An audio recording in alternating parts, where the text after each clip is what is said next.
Eder. Di Yerusalem, di Migdal Eder itu, di Bethlehem itu, mana ada pohon kurma? Shalom, salam sejahtera buat kita semua. Salam santun, salam kenal, salam takjim, salam hormat. Assalamualaikum warahmatullahi wabarakatuh.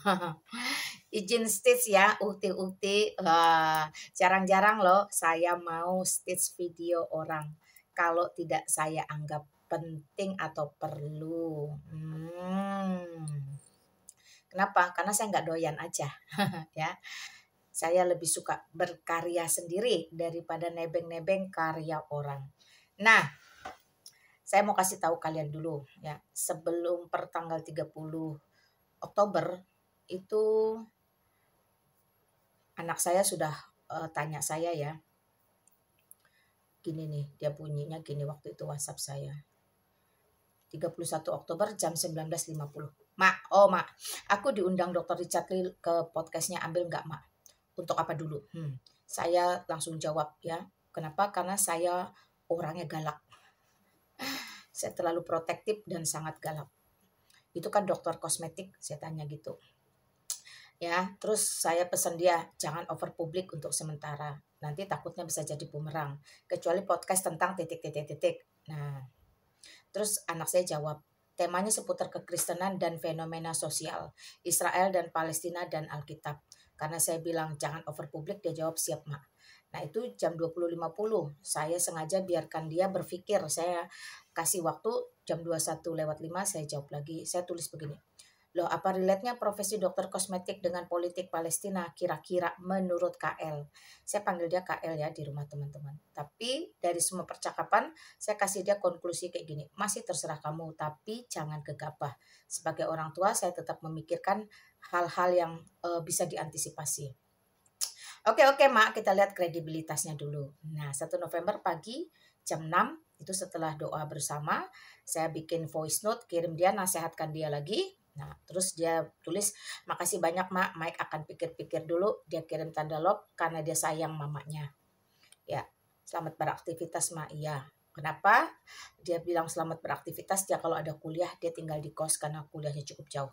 Nah, terus saya kirim voice note lagi, dia jawab, oke, Mak. Kemudian kami tidak ada pembicaraan dari 1 November itu tentang Richard Lee. Delala tiba-tiba anak ini tanggal 15 datang sendiri tanpa didampingi oleh emaknya. Nah, saya menghimbau juga untuk Dr. Richard Lee.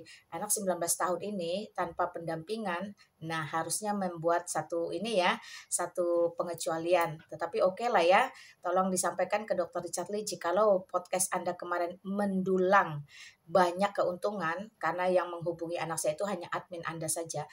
Jikalau ini motifnya adalah pelayanan, silahkan alokasikan minimal ada sumbangan 100 buah Alkitab yang kami bagikan ke kaum murtadin dari penghasilan tayangan podcast bersama anak saya Elia. Ya, kalau memang bisnis kita berbicara bisnis, kalau memang pelayanan kita berbicara pelayanan. Ya kalau bisnis kamu bayarin 1 semesterannya Elia ya, kuliahnya. Oke, clear ya. Kenapa saya harus seperti ini? Karena memang anak di bawah usia 21 tahun, masih 19 tahun, itu emaknya harus tahu sebenarnya apa yang dikerjakan. Tapi puji Tuhan, haleluya, anak saya memang anak yang diberkati. Bagaimana dia mendapatkan pimpinan Roh Kudus secara benar, secara tuntas, artinya bukan Roh Kudus yang tidak benar atau tidak tuntas, artinya anak ini benar-benar bisa merespon apa yang menjadi gerakan di dalam hatinya. Dia mengambil satu keputusan yang cukup berani, menerima tawaran dan menjawab semua pertanyaan yang notabene juga Dr. Richard Lee tidak memberikan transkripnya. Jadi itu benar-benar live tanpa rekayasa. Wah, luar biasa ya anak ini. Jikalau bukan karena kemurahan Kristus semata-mata, rasa-rasanya mustahil anak ini memiliki kebenaran, memiliki keberanian untuk menyatakan apa yang ada di dalam seluruh visinya terhadap situasi saat ini. Puji Tuhan, thank you Elia. I'm so proud with you. Ya. Nah, setelah itu saya akan tambahkan tentang bagaimana hari ini kalian itu berusaha mengejar atau berusaha menggoreng-goreng Elia.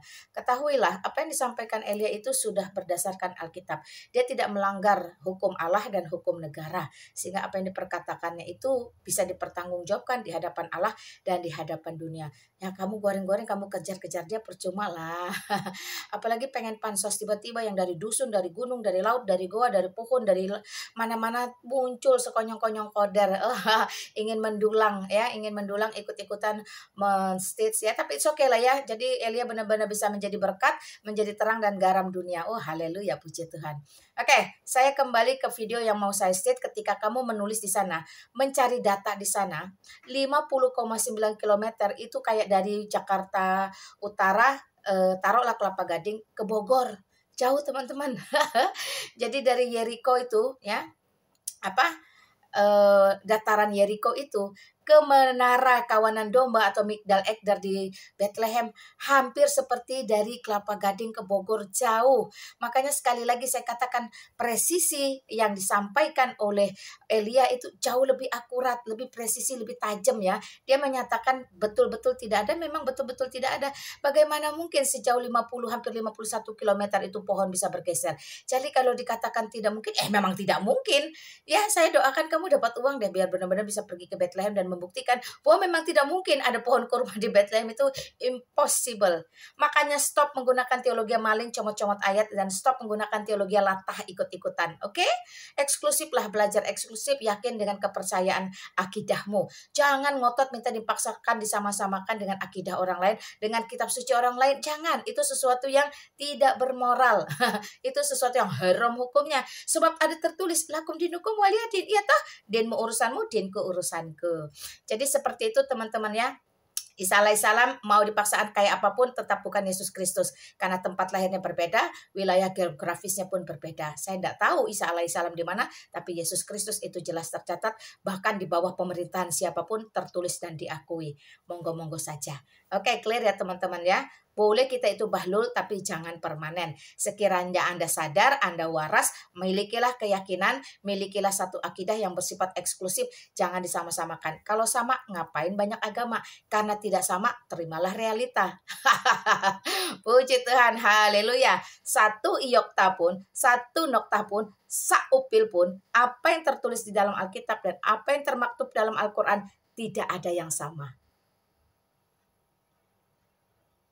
Lakum dinukum waliyadin. Dinmu urusanmu, dinku urusanku. Ya, kiranya Yesus Kristus sumber segala hikmat, berkat dan mahrifat, kebijaksanaan merahmati kita sekalian dengan kecerdasan yang bersumber dari surgawi. Puji Tuhan, haleluya. Salam santun, kembali salam takjin. Wassalamualaikum warahmatullahi wabarakatuh. Shalom.